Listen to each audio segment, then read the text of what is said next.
All right, so last turn पर हमने preposition start किया था और प्रीपोजिशन में हमने सबसे पहले जो देखा वो ये कि कुछ वर्ड्स ऐसे थे जो वर्ब और नाउन दोनों नेचर शो कर रहे थे। जब वो एज ए वर्ब बिहेव कर रहे थे तो अपने साथ ऑब्जेक्ट प्रीपोजिशन नहीं ले रहे थे। क्यों? क्योंकि दे वर ट्रांजिटिव इन नेचर। ठीक है, तो उसके कुछ हमने बहुत सारे एग्जाम्पल्स भी किए थे। आज हम उसी को कंटिन्यू करेंगे, सो आप अटेंशन से सुनना। देखिए मैं एग्जाम्पल लिखता हूँ। ही विल नहीं, ये वाला example. He married her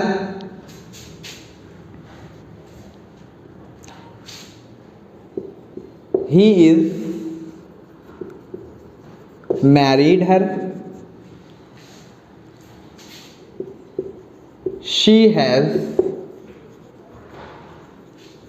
married him, she was married him. These are the 4 examples written in front of you और इनको हमें प्रीपोजिशन से फिलअप करना है कि अगर प्रीपोजिशन कोई आ रही है तो क्या आएगी। देखिए आपको नहीं होता है कि मैरी भी उन वर्ड्स में से एक ऐसा वर्ड था जो कि ट्रांजिटिव वर्ब की तरह बिहेव करता है अगर एज ए वर्ब यूज किया गया है और फिर वो अपने साथ डायरेक्ट ऑब्जेक्ट लेगा। सो अब आप देखना कि इसमें इन 4 ऑप्शंस में मैरी की ही फॉर्म लिखी हुई है। He married her, he is married her, she has married her, she was married him, ये है। तो अगर हम 21st एग्जाम्पल में देखें तो यहाँ पर मैरीड जो है वो ट्रांजिटिव वर्ब है। जब marry as a main verb use होगी तो ट्रांजिटिव होगी और अपने साथ डायरेक्ट ऑब्जेक्ट लेगी। और आप यहाँ पर क्वेश्चन भी पूछेंगे। देखिए तो ही मैरीड, आप क्वेश्चन पूछेंगे हु डिड ही मैरी, तो आपको whom का आंसर मिलेगा her. So there is no need to write object here. Now let's come to the question number 22। हमें यहाँ देखना है कि क्या ये married as a main verb use किया गया है या नहीं किया गया है। सो अब आप देखें कि अगर आप इज मैरिड को मेन वर्ब मान लेंगे तो ये स्ट्रक्चर पैसिव हो जाएगा और पैसिव स्ट्रक्चर का मतलब कि सब्जेक्ट जो है वो डूअर ऑफ द एक्शन नहीं है। लेकिन आप इस सेंटेंस के अंदर देखें ही इज मैरिड है, अगर आप इसको पैसिव मानते तो अगर फिर ही मैरी नहीं करेगा, ही डूअर ऑफ द एक्शन नहीं होगा मैरी करने का, कोई और होगा। लेकिन ऐसा तो नहीं है, मैरिज में तो लड़का लड़की दोनों राजी होते हैं, लड़का भी डूअर ऑफ द एक्शन होता है। तो इसका मतलब ये हुआ कि ये जो इज मैरिड लिखा है आप इसको पैसिव स्ट्रक्चर नहीं बोल सकते। पैसिव का मतलब subject doer of the action नहीं है, लेकिन ऐसा तो नहीं है इसके अंदर, सब ही भी डूअर है। तो अब आप इस मैरी को क्या बोलेंगे? क्या इसको मेन वर्ब बोलेंगे? अगर मेन वर्ब बोलेंगे तो ऑब्जेक्ट नहीं आएगा।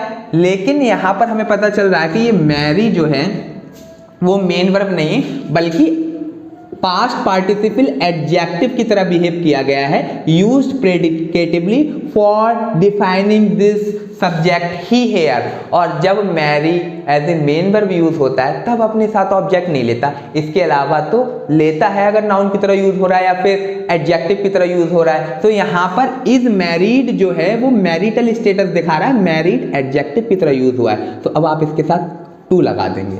इसी तरीके से दूसरे वाले उसमें देखें, she has married dash him, यहाँ पर मैरिड फिर से मेन वर्ब की तरह यूज हो रहा है। आपको पता है मैंने कल भी बताया था हैज हैव हैड के साथ वर्ब की थर्ड फॉर्म आती है या फिर पैसिव स्ट्रक्चर्स के अंदर वर्ब की थर्ड फॉर्म आती है या वर्ब की थर्ड फॉर्म जो है पास्ट पार्टिसिपल की तरह बिहेव कर सकती है।